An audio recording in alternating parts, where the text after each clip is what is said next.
वर्णयानि चान्यानि मुकुन्दस्य महात्मनः वीर्याण्यनन्तवीर्यस्य श्रोतुमिच्छामहे प्रभो। परिषद ने सुखदेव जी से पूछा,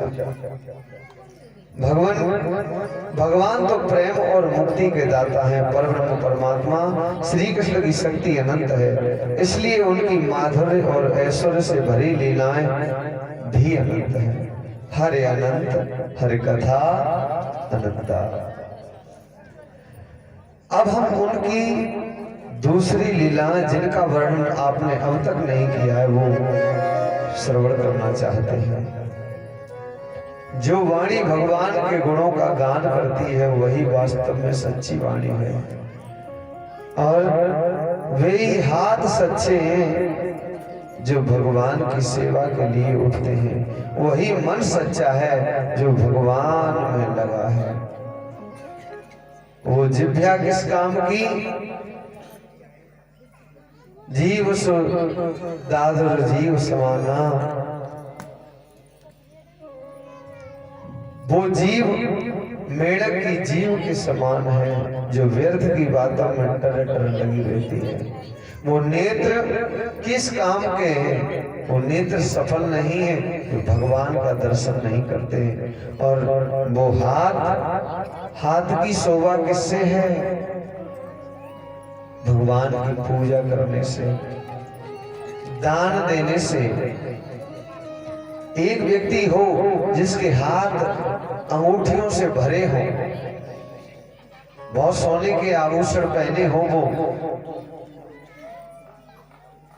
भरी सभा में, और एक व्यक्ति वो हो जो उसके हाथ खाली हो, हाथों में कुछ न हो, और वो दान कर रहा हो, भगवान की पूजा कर रहा हो, तो उसे कोई नहीं देखेगा। जो अंगूठियों से जिसके हाथ भरे, उसे सब देखेंगे जो दान कर रहा है और भगवान की पूजा कर रहा है। हाथ की शोभा दान से है, भगवान की पूजा करने से हाथ की शोभा। प्रभु, इसलिए मैं भगवान की लीला सुनना चाहता हूँ, क्योंकि सुनने से ही सब कुछ मिलता है। भगवान की 9 भक्ति हैं। श्रवणम कीर्तनम विष्णु स्मरणम पाद सेवनम अर्चनम वंदनम दास्यम सख्यमात निवेदनम। उनमें पहली भक्ति है श्रवण करो। अगर आप लोग कथा अच्छी तरह सुनेंगे तभी उसका फिर अकेले में चिंतन होगा, तभी कीर्तन कर सकते हैं, वैसे नहीं होगा। अगर सुनी नहीं है तो कीर्तन होगा ही नहीं। तो सुना है तो श्रवणम कीर्तनम, दूसरी है कीर्तनम, कीर्तन करना। तो सुना होगा अच्छी तरह तभी कीर्तन होगा, सुना नहीं है तो होगा ही नहीं। इसलिए पहली भक्ति दाढ़ कर लो, सुनना सीख जाओ। बस सुनना है सोना और बोलना है चांदी। हम जब बोलते हैं तो बोलते बोलते ये भी एक भक्ति होती है, और साधना जब जीवन में होती है तो सब तक निकल करके आते हैं। बोलते बोलते फिर क्या होता है कि बेचैनी सी होने लगती है। फिर साधना करने से तब मन को शांति मिलती है, मन शांत होता है। और आप लोगों को सुनने से आनंद आएगा, आपको बेचैनी नहीं होगी, चाहे लगातार सुनते रहो।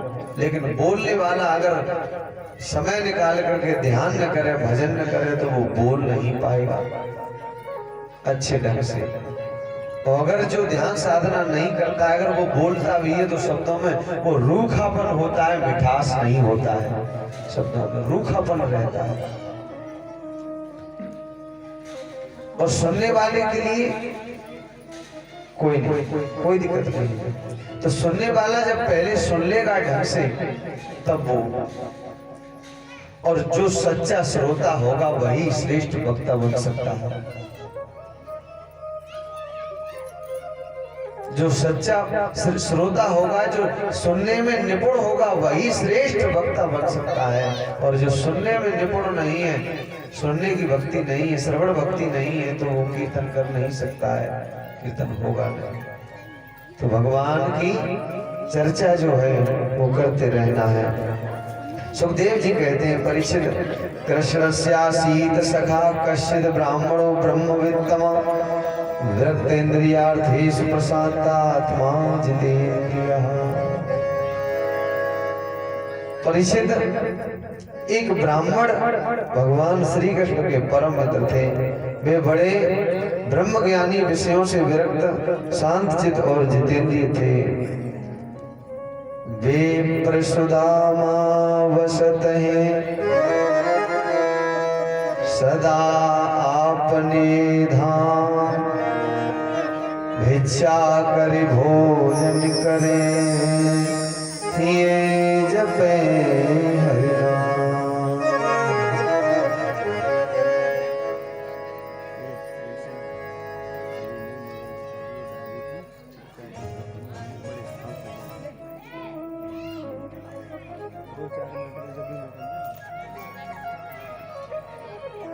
वे ग्रस्त होने पर भी किसी प्रकार का संग्रह परग्रह नहीं करते थे। ग्रस्त थे फिर भी उनके मन में ये लोभ नहीं था, लालसा नहीं थी, ये चिंता नहीं थी कि हमें कुछ मिल जाए। जबकि भिक्षा करके भोजन करते हैं फिर भी। सुदामा जी गरीब तो थे लेकिन दरिद्री नहीं थे, और दरिद्री में गरीब में बहुत अंतर होता है। गरीब कौन है? जिसके पास कुछ नहीं है, ओढ़ने के लिए वस्त्र भी नहीं है, बिछाने के लिए वस्त्र भी नहीं है, खाने के लिए घर में कुछ है भी नहीं, फिर भी जिसे पाने की चाह न हो वो गरीब है, जिसे पाने की चाह न हो। और दरिद्री कौन है? दरिद्री वो है जिसके पास लाखों करोड़ों भरे हैं लेकिन फिर भी और मिल जाए, और मिल जाए, और मिल जाए, वो दरिद्री है। दरिद्री और गरीब में बहुत अंतर होता है।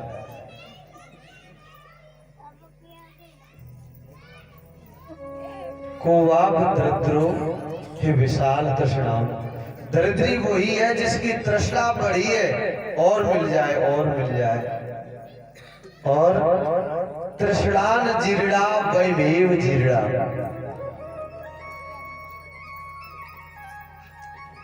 इस मोहल्ले में कुछ हलचल हो रही है, माता मैंने ध्यान दो।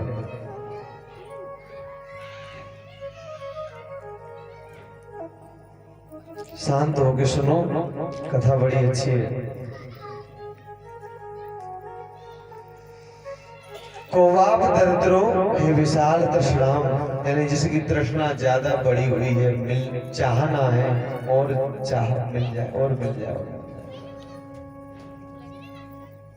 चाह, ये चाह ही तो सब कुछ कराती है। चाह,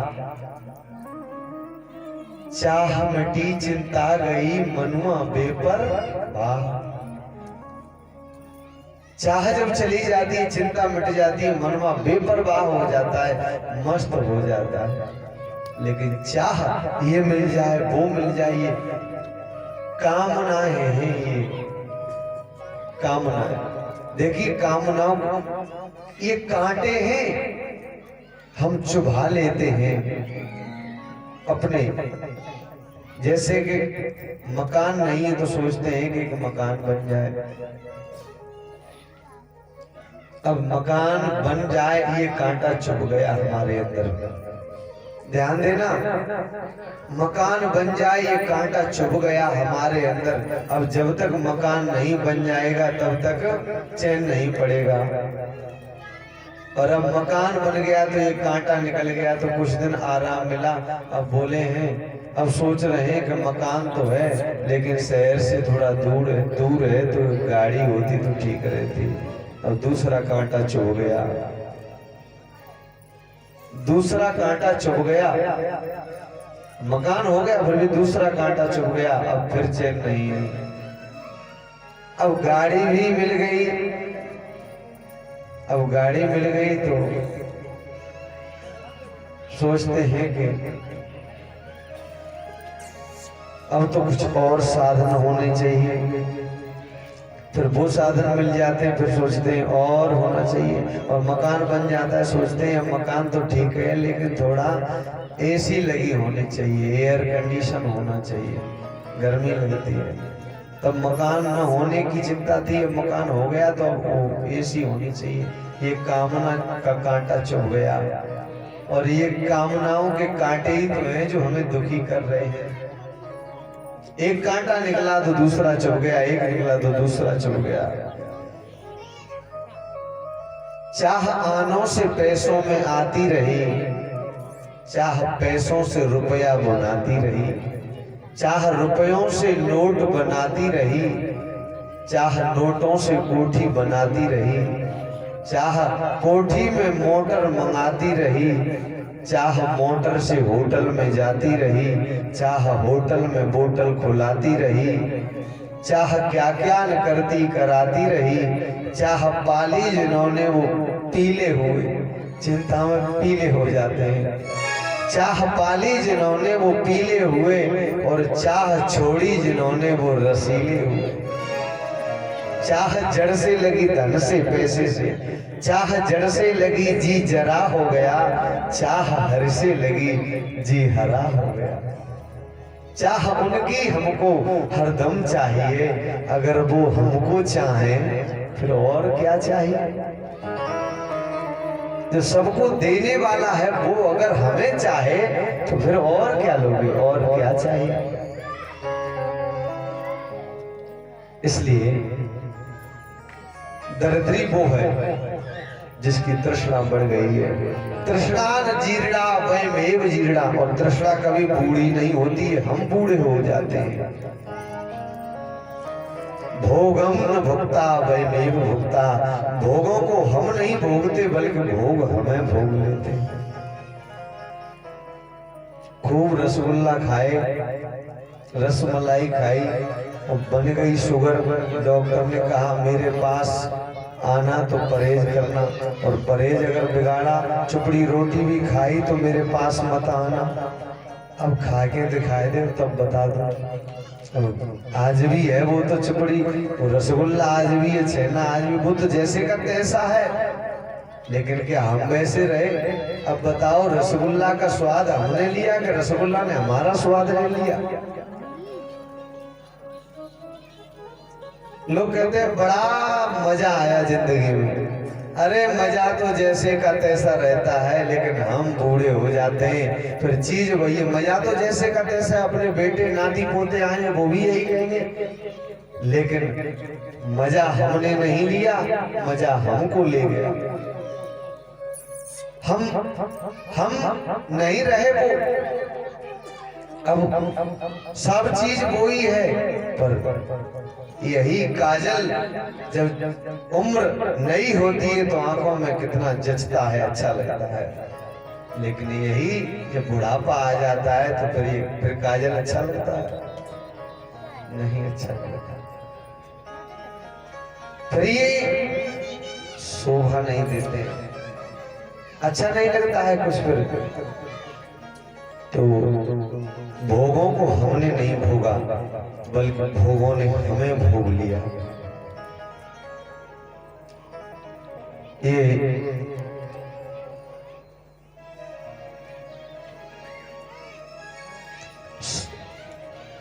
सुदामा जी के अंदर कोई चाह नहीं है। सुदामा जी के मन में किसी प्रकार का संग्रह परिग्रह करने की इच्छा नहीं है। सुदामा जी तो जितेंद्रिय हैं, भगवान के सच्चे भक्त हैं, उन्हें किसी प्रकार की इच्छा नहीं है, किसी प्रकार की। ताकि घरनी पतिव्रता कहे वेद की रीत, शोध सुशील सुलज्जयते पति सेवा सोप्री। बड़ी सुशील है, सुलक्षणी है, पति की सेवा से मतलब है बस, और कुछ नहीं है। खाने के लिए घर में कुछ भी नहीं है, कोई व्यवस्था नहीं है, पर फिर भी मन में कोई चिंता नहीं है, लेकिन चाह सुशीला के अंदर तो है। क्योंकि बेटे हैं, बच्चे हैं, तो ये भूखे रहते हैं। माँ अपना दुख देख सकती है पर अपने बालकों का दुख अपनी आंखों के समक्ष नहीं देख सकती है। सुशीला ने एक दिन कहा, स्वामी मैंने सुना है कि आपके मित्र हैं द्वारकाधीश कृष्ण। कही सुदामा एक दिन कृष्ण हमारे मित्र, करत रहित उपदेश दिय ऐसो परम विचित्र। वो हमारा मित्र कृष्ण है, द्वारका के राजा हैं वो, और परम पवित्र हैं। एक दिन सुशीला ने कहा, स्वामी जिस दिन से मैं इस घर में आई हूं तब तक मैंने अच्छी तरह कुछ भी नहीं देखा है, कुछ भी नहीं है घर में, बड़ी गरीबी है, बड़ा कष्ट है, और मैं अपना दुख तो देख सकती हूँ पर अपने बच्चों का नहीं देख सकती हूँ। इसलिए आप एक काम करो, आप कह रहे कि आपके मित्र हैं द्वारकाधीश कृष्ण, तो उनके पास चले जाओ और उनके पास जाकर के मांगना नहीं, वो बिना मांगे ही दे देंगे, क्योंकि सब कुछ जानने वाले हैं, वो घटघटवासी हैं, अंतर्यामी हैं। उनके पास चले जाओ। सुदामा जी ने कहा, शिक्षक हो से गरे जग को तीयता को कहा, अब देती है शिक्षा जे तप के पर लोग सुधारत, संपत्ति के तिनके नहीं इच्छा। अरे तू मुझे क्या उपदेश दे रही है?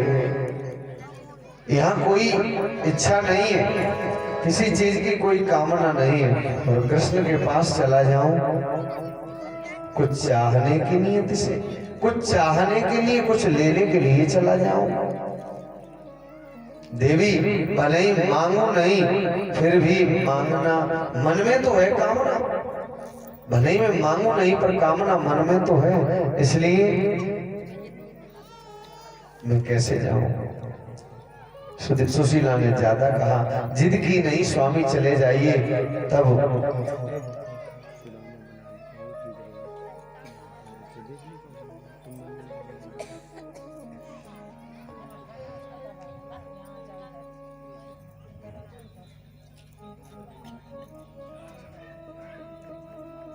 चले जाओ ना, वस्त्र नहीं है घर में, बर्तन फूटे हैं, कुछ भी खाने के लिए नहीं है, इतनी गरीबी है कि गरीबी की वजह से बुरा हाल है। तब सुदामा जी ने कहा, अगर तुम ज्यादा कहती हैं तो ठीक है, मैं चला तो जाऊंगा। अयम हि परमो लाभ उत्तम श्लोक दर्शनम।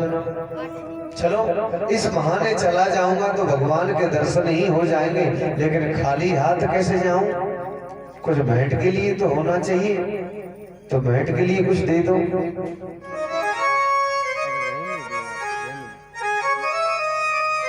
भेंट के लिए कुछ दे दो, तो क्या कुछ नहीं है ला, क्या दूंगा ले जा करके? तो कहा ठीक है, मैं अभी लाती हूँ, लेकर के आती हूँ। और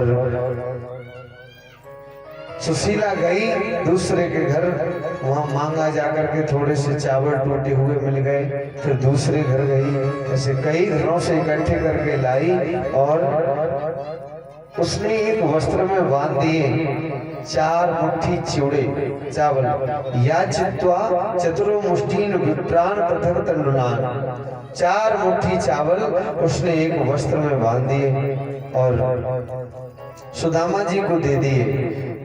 सुदामा जी मांगने के लिए नहीं जा रहे कुछ बिल्कुल, लेकिन मित्र से मिलने के लिए जा रहे हैं। और जब कहीं जाएं घर से तो क्या करना चाहिए? चले गणेश मनाए सुदामा, चले गणेश मनाए सुदामा,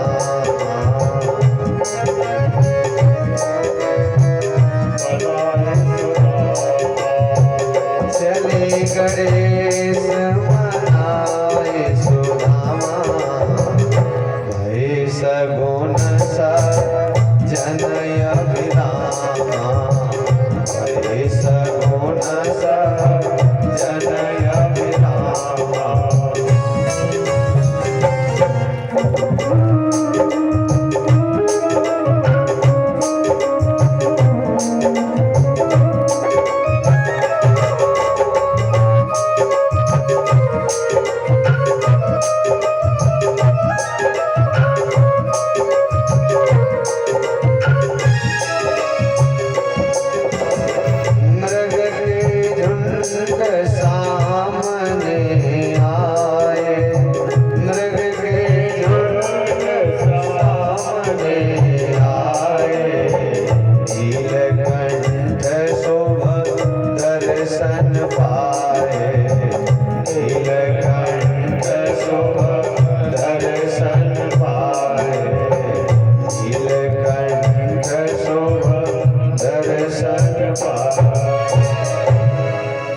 चले गणेश मनाए सुदामा। जब घर से कहीं जाओ तो किसका ध्यान करके जाना चाहिए? गणेश जी का, गणेश जी का। और किसी नगर में प्रवेश करो तो सुंदरकांड की चौपाई है, प्रवेश नगर की जे सब काजा, हृदय राखी कौशलपुर राजा। किसी नगर में प्रवेश करो तो भगवान विष्णु का, श्री राम का ध्यान करके किसी नगर में प्रवेश करो तो गणेश जी का ध्यान करके चले। मृग के झुंड सामने आ गए, ये शुभ शगुन माना जाता है। कुंवारी कन्याएं हाथ में हाथ डाल करके जा रही, ये शुभ शगुन होता है। माता बेटे को दूध पिला रही थी, गाय बछड़े को दूध पिला रही थी, और माताएं कलश भर के जल के लेके आ रही थी। शुभ शगुन हो गई। नीलकंठ का दर्शन हुआ। सुदामा जी चले जा रहे और गोमती नदी के किनारे पहुंचे। गोमती नदी के देख रहे हैं, यहाँ से पार होने के लिए कोई नाव नहीं दिखाई दे रही। कहा भैया यहाँ कोई नाव नहीं है, कोई है नाव पार जाने के लिए? तो भगवान ही नाव लेकर के आ गए अपने भक्त के लिए। भगवान ही केवट बन गए, मल्लाह बन गए। और भगवान जैसा मल्लाह कौन होगा? ये मल्लाह तो साधारण नदियों पर नाव चलाते हैं, लेकिन तो वो तो भव सागर से पार करते हैं। उन जैसा मल्लाह कौन है? उन जैसा कोई मल्लाह नहीं है। और भगवान ही बन करके आगे उन्होंने आवाज लगाई, हाँ भैया ये नाव जाएगी। कितनी देर में? बस अंतिम है, अब जल्दी आ जाओ, इसके बाद फिर कोई नहीं जाएगी, बैठ जाओ। कहा है इसका किराया क्या है? किराया मेरी नैया बड़ी छबेदार कर, बिन पैसा पार कर।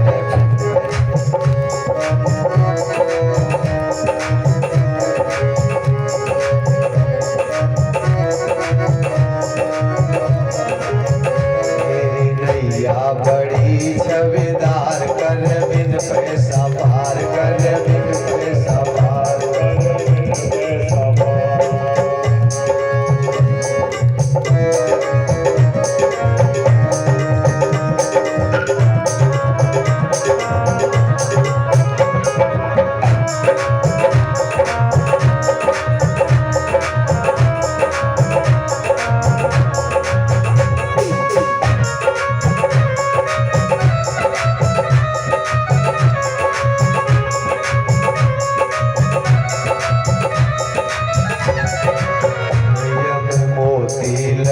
झलदार कर, बिन पैसा पार कर, बिन पैसा पार कर, बिन पैसा पार। मेरी नैया बड़ी छबेदार कर, बिन पैसा कर, बिन पैसा पार कर, बिन पैसा पार।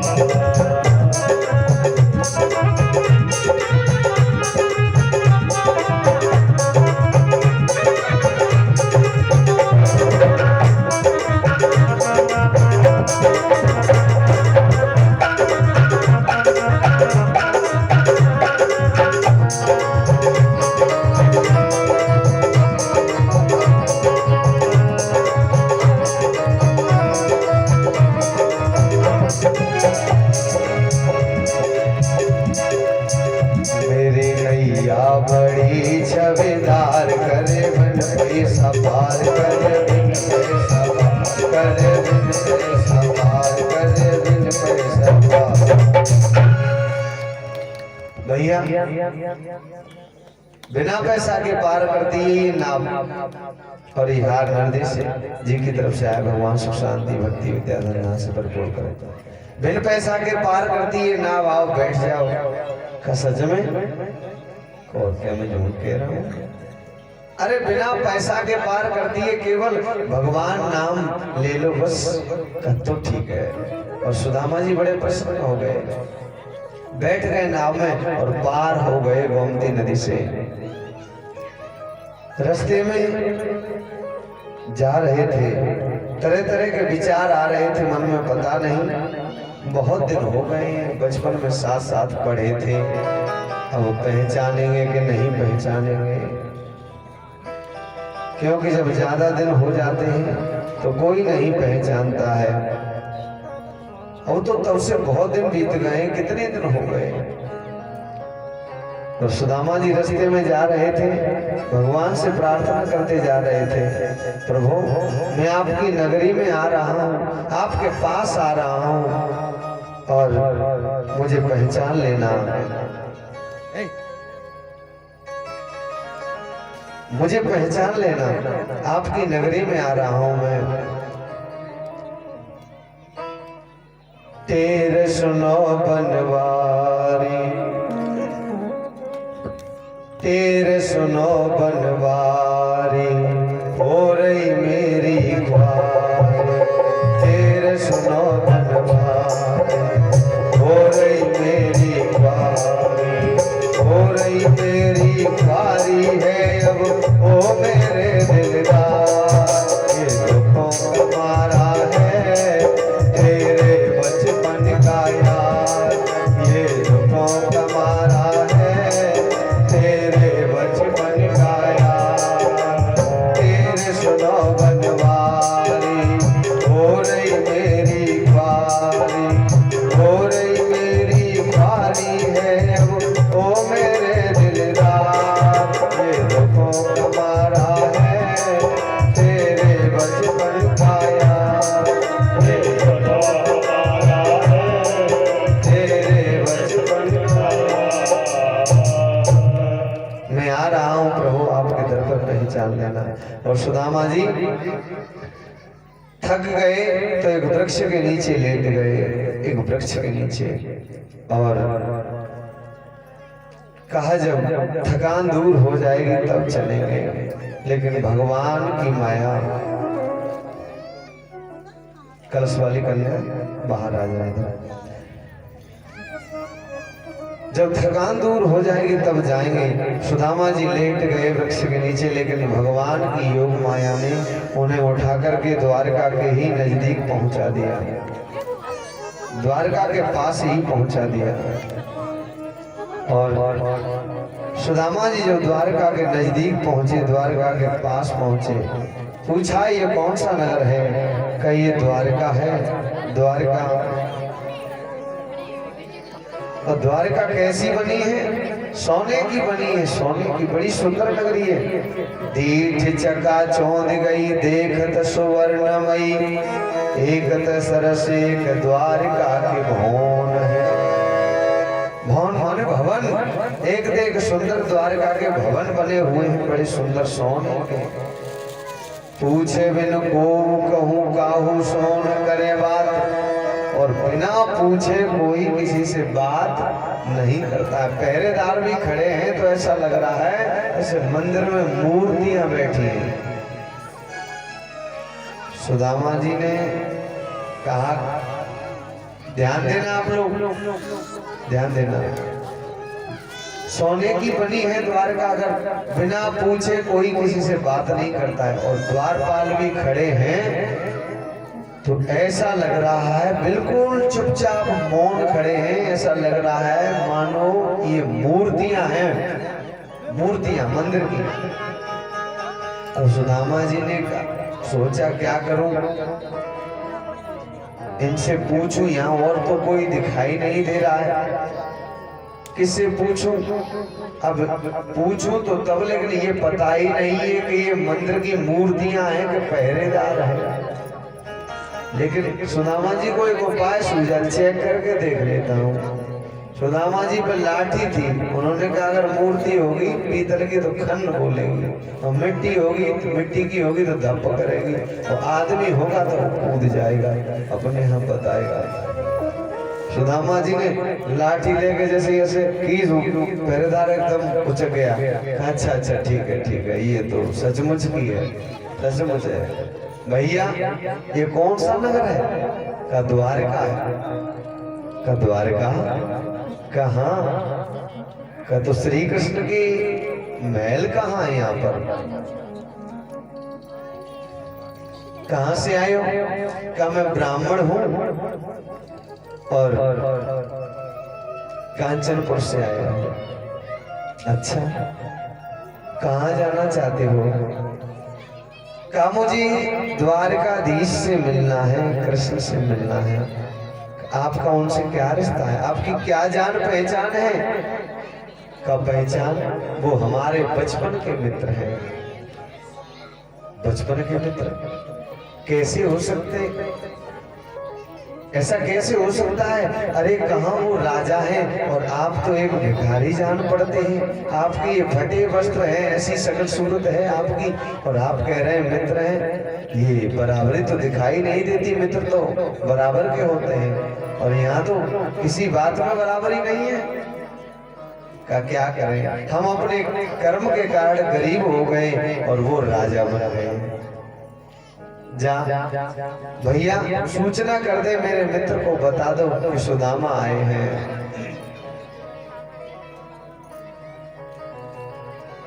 बोल बोल दे तू जाके देख मेरे यार को, बोल दे तू जाके देख मेरे यार को, आए हैं सुदामा करने दीदार को, आए हैं सुदामा करने दीदार को।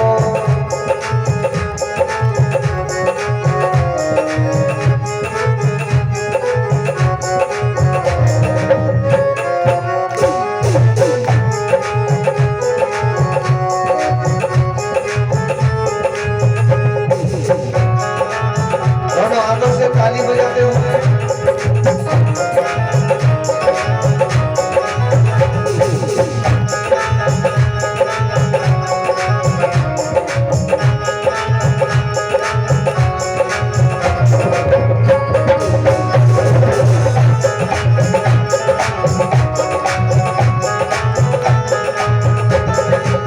तेरा सरताज मेरे बचपन का यार है, सच कहता हूँ मुझे उनसे ही प्यार है, सच कहता हूँ मुझे उनसे ही प्यार है।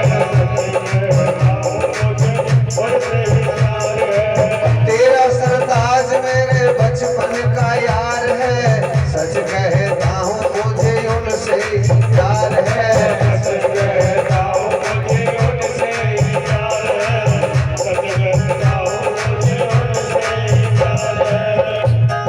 छोड़ के आया हूँ मैं परिवार को, छोड़ के आया हूँ परिवार को, आए हैं सुदामा करने दीदार को, आए हैं सुदामा करने दीदार को।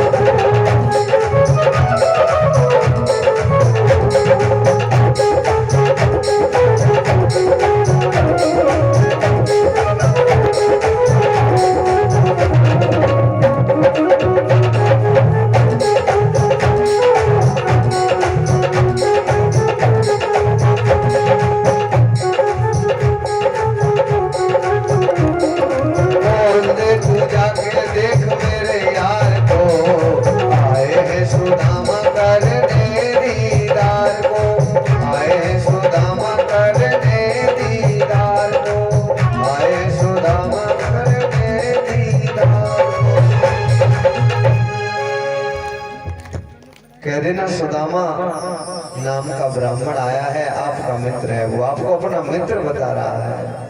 द्वारपाल ने पहले तो विश्वास नहीं किया, लेकिन सोचा कि अगर कह रहा है तो बात ठीक है, क्योंकि द्वारकाधीश ब्राह्मणों को बड़ा सम्मान देते हैं, सिर पर बिठाते हैं।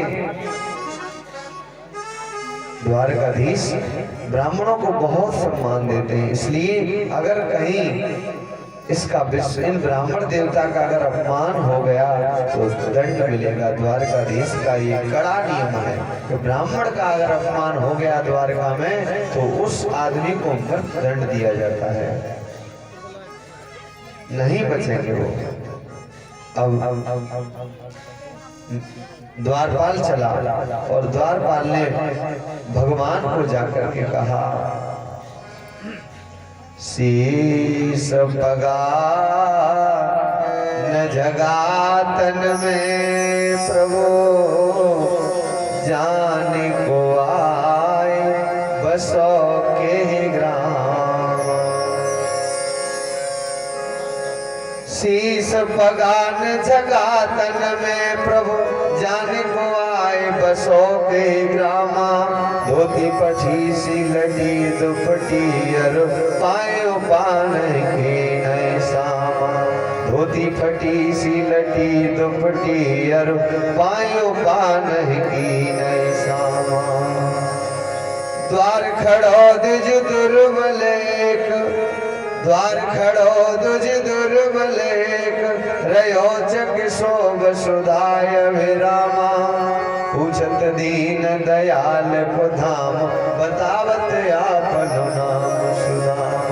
पूछत दीन दयाल को धाम, बतावत आपन नाम सुदामा। जैसे ही द्वारपाल ने भगवान से कहा, शीश पे में पगड़ी है और वस्त्र नहीं है, कुर्ता नहीं है, धोती वो भी फटी है, नंगे पांव हैं और कांटे लगे हैं, पांवों से रक्त बह रहा है, खून बह रहा है, ऐसी दशा है। दुबला सा ब्राह्मण है, पतला ब्राह्मण है। आपका वो भवन पूछ रहा है, आपका पता पूछ रहा है और आपको मित्र बता रहा है। तो जैसे ही ये सुना द्वारकाधीश कृष्ण ने, वैसे ही एकदम से उठ करके खड़े हो गए। सुदामा नाम सुना वैसे ही दौड़ पड़े सुदामा जी से मिलने के लिए। पीतांबर गिर गया, दासियां थाल लेकर के रास्ते में आ रही थी और देखा नहीं, धक्का लग गया उनके। ऐसा धक्का लगा तो वो गिर पड़ी एक साइड में और भगवान भागते चले जा रहे हैं, सुदामा सुदामा सुदामा। देखिए एक गरीब मित्र के लिए द्वारकाधीश राजा होकर के भी कैसे दौड़ पड़े। सुदामा सुदामा पुकारते जा रहे हैं। पृथ्वी मैया कांप गई जब पीतांबर गिरा है तो, क्योंकि एक बार पीतांबर तब गिरा था जब भीष्म के समक्ष अपनी प्रतिज्ञा तोड़ी थी, तब उन्हें मारने के लिए तैयार हो गए थे भीष्म को, और तब पीतांबर गिरा था। और आज पीतांबर गिरा है तो धरा हकुलाने लगी, व्याकुल होने लगी पृथ्वी में। सभी खड़े खड़े देख रहे हैं आज द्वारकाधीश को क्या हो गया, जो नंगे पांव ही भागते चले जा रहे हैं। एक गरीब मित्र की खातिर, एक गरीब ब्राह्मण की खातिर अपना आपा भूल गए हैं, अपने आप को भूल गए हैं कृष्ण।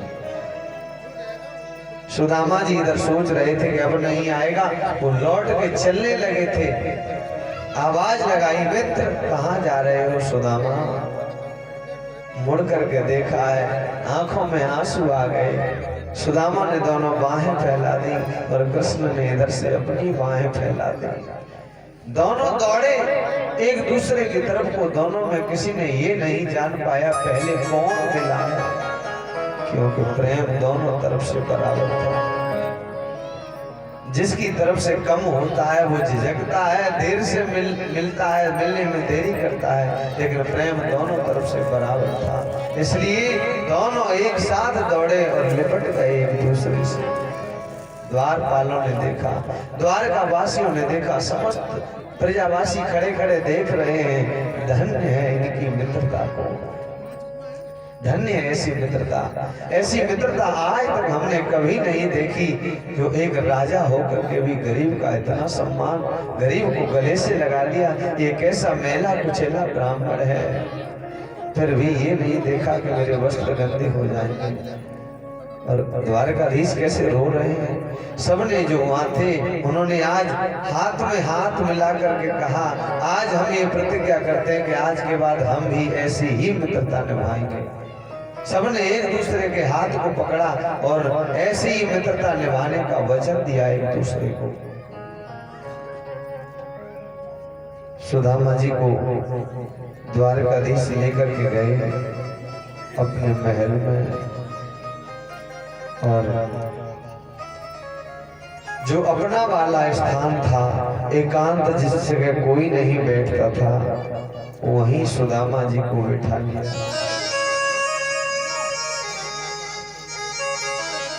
गरम जल करवाया है, आज्ञा दे दी गरम जल करो और चंदन घिस करके लाओ, हल्दी का लेप लेकर के आओ। ऐसे बेहाल विवाहिन सो पग कंटक जाल लगे पुनि जोए, हाय महादुख पायो सखा तुम आए इतैन कितै दिन खो। देखी सुदामा की दीन दशा, करुणा करके करुणा निधि होए। पानी परात को हाथ छुओ नहीं, नैन के जल सो पग धो। पानी परात को हाथ छुओ नहीं, नैनन के जल सो पग धोए। भगवान ने पानी में नहीं लिया और रो रो करके अपने मित्र के चरणों का प्रक्षालन कर दिया।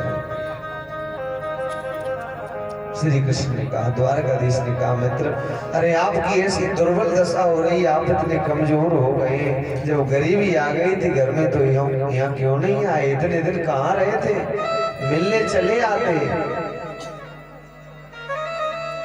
सुदामा जी का खूब स्वागत किया, स्नान करवाया सुदामा जी को और उत्तम वस्त्र पहनाए, हल्दी और चंदन का लेप किया, दूध से स्नान कराया। बैठ गए दोनों मित्र पलंग पर, एक दूसरे से पुरानी बातें करने लगे। देवी परिचरत साक्षाचाम रव्य जनेन वै। साक्षात लक्ष्मी का जो अवतार है रुक्मिणी, वो चंवर डुला रही है, हवा कर रही है। भगवान की द्वारका में ब्राह्मण का कितना सम्मान है। देखिए कि स्वयं साक्षात लक्ष्मी का अवतार रुक्मिणी मैया और चंवर डुला रही है, हवा कर रही है। रानियां सेवा में हाजिर खड़ी है, दासियों की आवश्यकता नहीं पड़ी, दासियों की सहायता नहीं की, क्योंकि और कोई हो तो उसके लिए दासियों की जरूरत पड़े, लेकिन ब्राह्मण के लिए तो खुद ही सेवा कर रहे हैं द्वारकाधीश और उनकी रानियां पटरानियां। श्री कृष्ण ने सुदामा जी से कहा, मित्र कश्चिद गुरुकुले वासम ब्रह्मन् स्मरसनो यतः द्विजो विज्ञाय विज्ञेयं तमसै पारम स्मृते। ब्राह्मण श्रोमणे, क्या आपको वो बात याद है जो गुरुकुल में घटी थी? वो घटना याद है? वो दिन आपको याद है? कौन सा? जब हम जंगल में लकड़ी लेने के लिए गए थे तो बड़ी जोर से बारिश आ गई थी, पानी बरसने लगा। अरे छोड़ो उस बात को, क्यों उस बात को दोहराना चाहता है? वो तो पुरानी बात थी, सो बीत गई, छोड़ उस बात को। कहा नहीं भैया, उस दिन गुरुजी कितने परेशान हुए थे, आपको याद है? कहाँ याद है? अब कोई दूसरी बात कर। भैया ये बता, तेरा विवाह हो गया?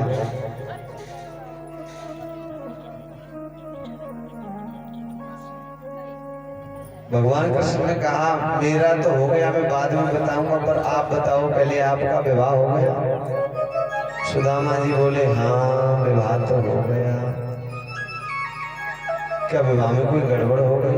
कहा नहीं तो फिर ऐसे क्यों कह रहे हो? हाँ हो गया, पर अरे जब हो गया है तो कहो ना कहाँ हो गया।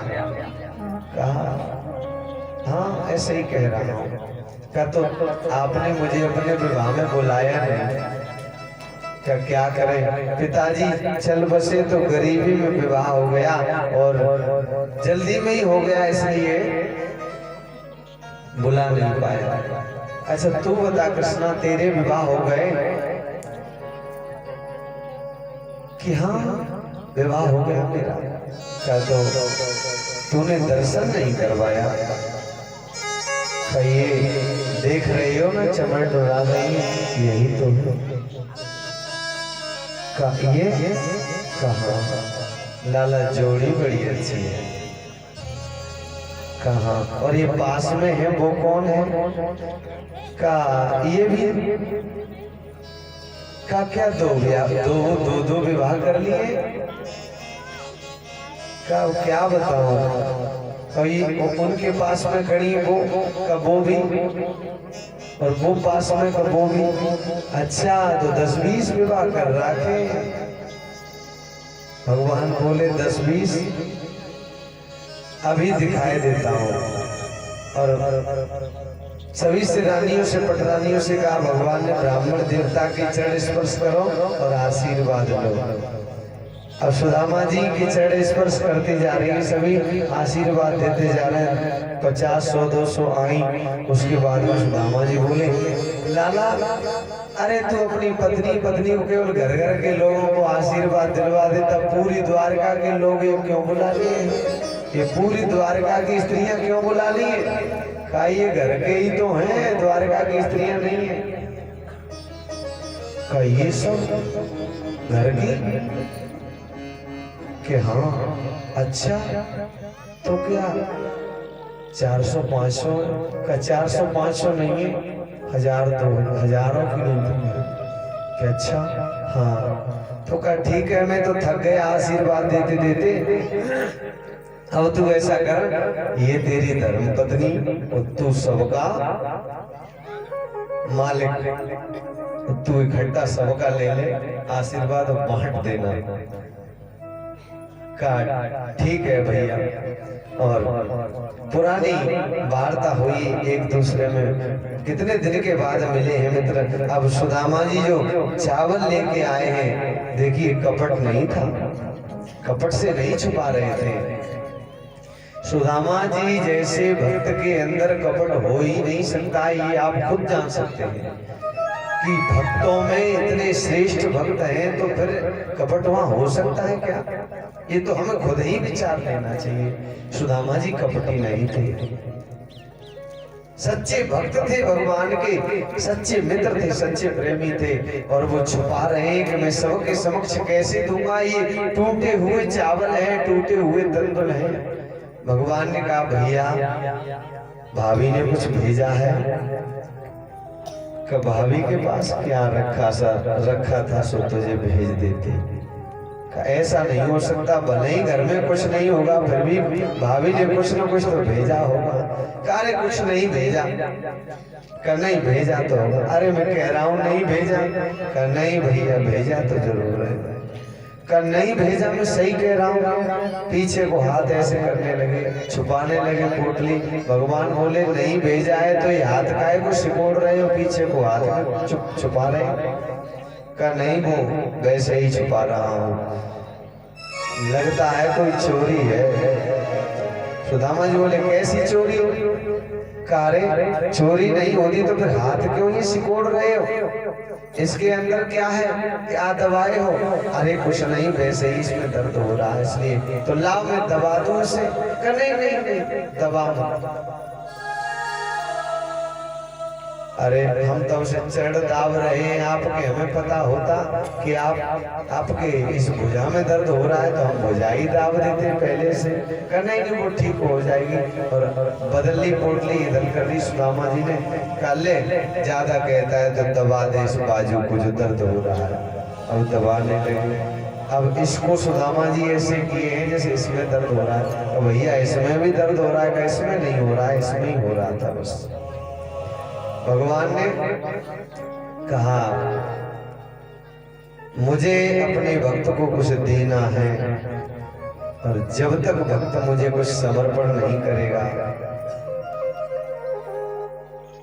आप लोग या हम लोग जब जो हमारे पास है अगर हम उसे अपने पास ही रखे रहते हैं तब तक भगवान हमें कुछ नहीं देता है, तब तक ईश्वर हमें कुछ नहीं देता है।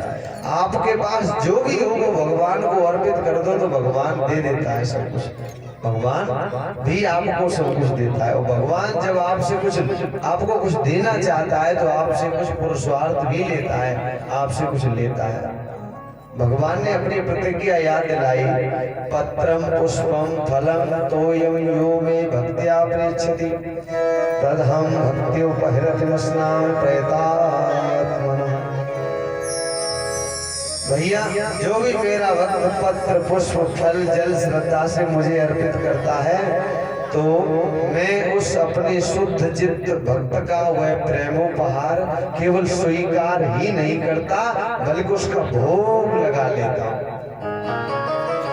उसके बाद जो भी हो, अरे कुछ न हो तो पत्ता ही चढ़ा दे, पत्ती चढ़ा दे, पुष्प की कोई पुष्प चढ़ा दे, कोई पुष्प की पंखुड़ी चढ़ा दे, बस मैं उसे स्वीकार कर लेता हूँ और भोग लगा लेता हूँ उसका।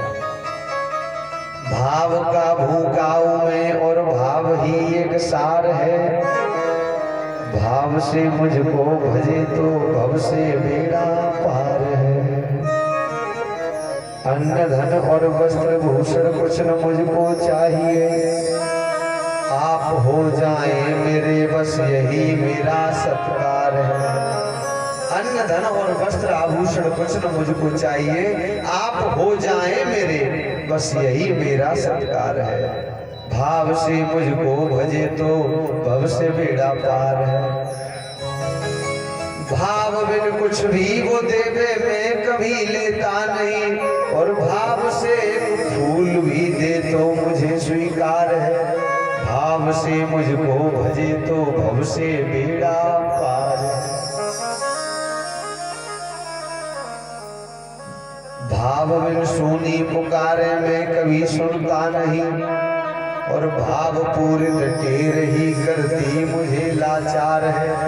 मजबूर करती है, भाव पूरित टेर ही जब जाती है कानों में तो मुझे लाचार कर देती है और मुझे आना पड़ता है। और बहुत अच्छी बात कही, ध्यान देना, भाव जिस जन के नहीं उसकी मुझे चिंता नहीं। भाव जिस जन के नहीं उसकी मुझे चिंता नहीं, और भाव वाले भक्त का भरपूर मुझ पे भार है। भाव से मुझको भजे तो भव से बेड़ा पार है।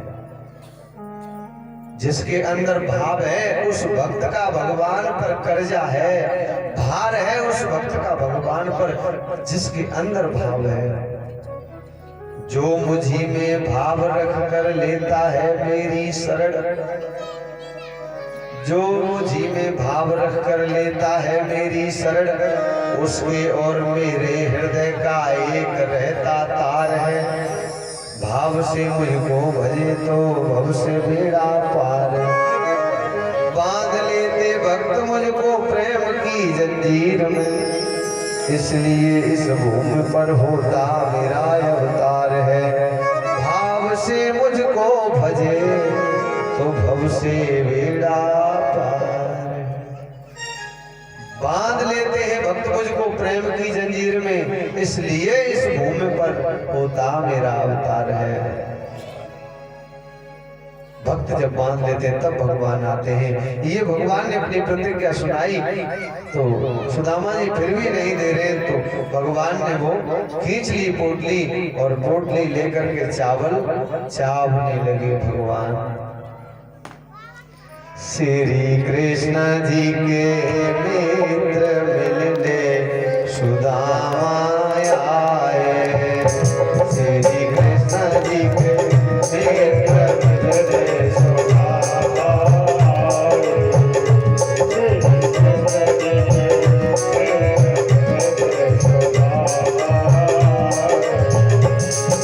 अब यही चला देना नीचे, ठीक है? जहाँ ये चौकी रखी है उसमें थोड़े से चला देना, वही रख देना।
एक मुट्ठी चावल भगवान ने चाव लिए और सुदामा जी को एक लोक का राजा बना दिया, एक लोक दे दिया। दूजी मुट्ठी भर लीनी नाथ भर लीनी, दूजी मुट्ठी भर लीनी नाथ भर लीनी, दूजी मुट्ठी भर लीनी नाथ भर लीनी।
की जय। जय जय श्री राधे।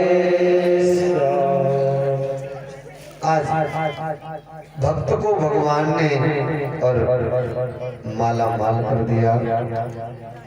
रुक्मिणी ने तीसरी मुट्ठी जब भगवान चावना चाहते थे वैसे ही रुक्मिणी ने हाथ पकड़ लिया। प्रभु अपने रहने की भी कोई चिंता है कि सब दे डालोगे? अरे इस भिखमंगे को आपने और राजा बना दिया, खुद भिखारी होना चाहते हो।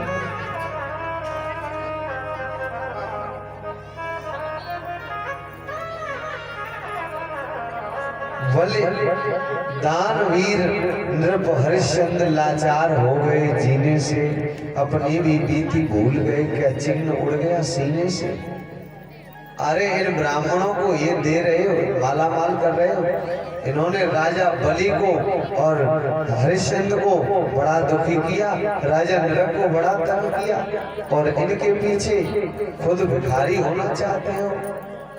और आप भी अपनी भूल गए। भृगु ऋषि ने लात मारी, अभी भी सीने पे चिन्ह बना है।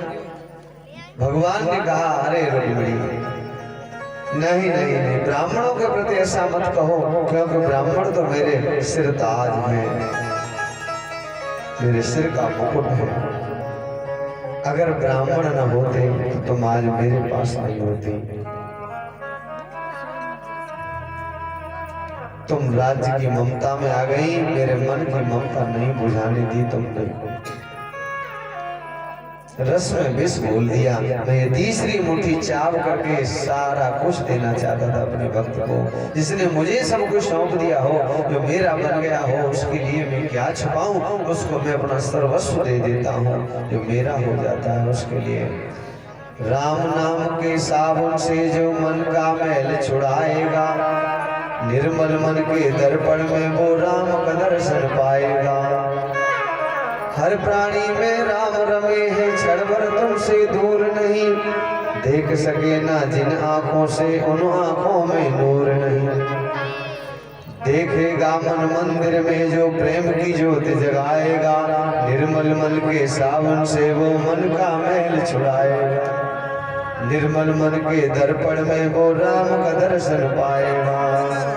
नर शरीर अनमोल है, प्राणी हरि कृपा से पाया है, झूठे जग प्रपंच में पढ़कर क्यों हरि को विसराया है। झूठे जग प्रपंच में पढ़कर क्यों हरि को विसराया है। समय हाथ से निकल गया तो सिर धुन धुन पछताएगा।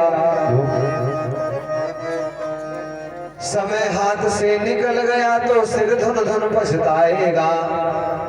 निर्मल मन के दर्पण में वो राम का दर्शन पाएगा। झूठ कपट निंदा को छोड़ो, हर प्राणी से प्यार करो, घर आए संतों की सेवा से न कभी इनकार करो। घर आए संतों की सेवा से न कभी इनकार करो। अरे ना जाने किस रूप में, ना जाने किस रूप में तुमको नारायण मिल जाएगा, और निर्मल मन के दर्पण में वो राम का दर्शन पाएगा, वो राम का दर्शन पाएगा। साधन तेरा कच्चा है जब तक प्रभु पर विश्वास नहीं, साधन तब तक कच्चा है जब तक ईश्वर पर भरोसा नहीं है, तब तक भक्ति हो नहीं सकती, तब तक ये साधन सभी कच्चे हैं। साधन तेरा कच्चा है जब तक पर विश्वास नहीं, और मंजिल का पाना क्या जब दीपक में ही प्रकाश नहीं। मंजिल का पाना है क्या जब दीपक में ही प्रकाश नहीं। निश्चय है तो भवसागर से, निश्चय है तो भवसागर से सहज पार हो जाएगा। निर्मल मन के दर्पण में वो राम का दर्शन पाएगा, वो राम का दर्शन पाएगा। संपत्ति का अभिमान है झूठा, ये तो आनी जानी है। संपत्ति का अभिमान है झूठा, ये तो आनी जानी है। राजा रंग अनेक हुए, कितनों की सुनी कहानी है, कितनों की सुनी कहानी है। संपत्ति का अभिमान है झूठा, ये तो आनी जानी है। राजा रंग अनेक हुए, कितनों की सुनी कहानी है। राम नाम प्रिय मंत्र ही बस, राम नाम ही एक मंत्र है। राम नाम प्रिय मंत्र ही बस अब साथ तुम्हारे जाएगा, निर्मल मन के दर्पण में वो राम का दर्शन पाएगा, वो राम का दर्शन पाएगा। राम नाम के साबुन से जो मन का मैल छुड़ाएगा, राम नाम के साबुन से जो मन का मैल छुड़ाएगा, निर्मल मन के दर्पण में वो राम का दर्शन पाएगा, वो राम का दर्शन पाएगा। राम नाम के साबुन से जो मन का मैल छुड़ाएगा, जिनका मन पवित्र हो गया है। तुलसीदास जी रामचरितमानस में लिखते हैं, मोहि कपट छल छिद्र न भावा, निर्मल मन जन सो मोहि पावा। जिसका मन निर्मल हो गया, जिसके अभी विकार भरे हो, याद रखना, चाहे वो कितना ही ज्ञानी क्यों न हो, चाहे हम हो, चाहे आप हो, चाहे भागवत एक भागवत नहीं 18 पुराण पढ़ लो, 4 वेद पढ़ लो, 6 शास्त्र पढ़ लो, उपनिषद पढ़ लो, कितना भी प्रकांड ज्ञानी क्यों न हो, अगर मन निर्मल नहीं हुआ है तो भगवान कोसों कोसों दूर है, कोसों कोसों दूर है। और अगर मन निर्मल हो गया है तब अगर मन निर्मल हो गया होता हम जैसे पापियों का कथावाचकों का, तो ये आज समाज बदल गया होता। कमियां उपदेश करने वालों में ज्यादा है और सुनने वालों में कम है। पहले हमारा दायित्व है कि इस कथा को हम अपने ऊपर लागू करें, हम अपने जीवन में से उतारें, तब आप लोग सुनने से ज्यादा हमें देख देख के ही बदल जाएंगे, सुनने से ज्यादा देख करके बदल जाएंगे। क्योंकि थ्योरी और प्रैक्टिकल दोनों होते हैं, तो थ्योरी से कम समझ में आती है, प्रैक्टिकल से ज्यादा समझ में आ जाती है। बकने से ज्यादा अगर इस पे चला जाए, इसका मनन किया जाए, अपने जीवन में उतार लिया जाए, तो कल्याण हमारा भी हो जाएगा और समाज का कल्याण हो जाएगा, संसार का कल्याण हो जाएगा। इसलिए मन निर्मल नहीं हुआ है, तभी तो इतने विद्वानों की, ज्ञानियों की कमी नहीं है इस दुनिया में। एक से एक नामी विद्वान पड़े हैं, लेकिन भाव, पुस्तकें खरीद सकते हो, पुस्तकों के द्वारा ज्ञान अर्जित कर सकते हो, लेकिन जिस जो भाव है, भाव वो खरीदे नहीं जा सकते हैं। भाव तो किसी किसी के अंदर है। चाहे कितने भी श्लोक सुना करके, बड़े बड़े प्रमाण दे करके लोगों को भ्रमित कर दो और लोगों का मुख बंद कर दो, लेकिन इससे कल्याण नहीं होगा जब तक भाव नहीं होगा। भाव से ही काम होता है, भाव के बिना सब व्यर्थ है, सब बेकार है, सब। एक बार की बात है, तुलसीदास जी संत रविदास से मिलने के लिए गए। तुलसीदास जी वो तो अपना काम करते थे, वो ही उनका जो काम था वो जूता सिलने का वो ही कर रहे थे। और तुलसीदास जी को जैसे ही आया देखा उन्होंने, तो भूल गए कि मैं किस जाति का हूँ, उठ करके खड़े हो गए और तुलसीदास जी के गले लगना चाहे, लेकिन तुलसीदास जी पीछे हट गए, क्योंकि जो भाव रविदास के अंदर था वो तुलसीदास जी के अंदर नहीं था। वो तुलसीदास जी पीछे हट गए तो वो गिर पड़े संत रविदास, क्योंकि मिलने दौड़े थे। आ गए संत, और संत जब संत से मिलता है तो प्रसन्न हो जाता है। वो भूल गए थे मैं कौन हूँ, भाव ऐसा उमड़ा था, तो वो गिर पड़े। तो वो जो पशु की जो खाल थी उसे कर रहे थे, तो वस्त्रों में जो रक्त था ना, खून वो लगा था, तो जो गिरे तो वो छींटे तुलसीदास जी के वस्त्रों पर आ गए। अब तुलसीदास जी का भाव बिगड़ गया, अरे ये क्या हो गया। जब तुलसीदास जी दूर हट गए, पीछे हट गए, जब मिले नहीं, तब रविदास जी को याद आया, तब वो भाव से हटे, तब उन्होंने कहा क्षमा करना, मुझसे अनर्थ हो गया, मैं भूल ही गया था कि मैं तो एक तुच्छ हूँ, मैं तो एक निम्न वर्ण का हूँ, आप तो एक उच्च कुल में पैदा हुए हैं। गोस्वामी बाबा मुझे क्षमा कर देना। और रोने लगे रविदास, लेकिन तुलसीदास ने उनके भावों को नहीं समझा और अपने शिष्य हरिदास को लेकर के वहां से चल पड़े। हरिदास जो था वो अज्ञानी था, वो समझदार नहीं था, वो बहुत गलतियां करता था, बहुत भोला भाला था, मूर्ख की तरह था। तुलसीदास जी ने अपने शिष्य हरिदास से कहा, बेटा ये बात किसी से कहनी नहीं है। और रास्ते में एक नदी के पास एकांत में गए और कहा, हरिदास तो इन वस्त्रों को धो दे, दाग छुटा दे जो लगे, नहीं अगर किसी को पता चल गया तो क्या होगा। जिन्हें समाज का डर है वो भगवान को कैसे प्रसन्न कर सकते हैं। कितने बड़े ज्ञानी थे, लेकिन कितनी बड़ी भूल कर दी। और वस्त्र धोए हरिदास ने तो वो जो दाग था वो दाग नहीं छूटा। जब दाग नहीं छूटा तो उसने अपने मुख से दाग छुटाया, और जब मुख से दाग छुटाया तो वो ब्रह्मज्ञानी हो गया, सारे वेदों का, शास्त्रों का, पुराणों का ज्ञाता हो गया। वो हरिदास कहाँ मूर्ख था, कहाँ अज्ञानी था, वो ज्ञानी बन गया। और तुलसीदास जी जिस जगह कोई चूक करते वहीं वो बार बार बताया करता था। तुलसीदास जी ने मुझसे पूछा,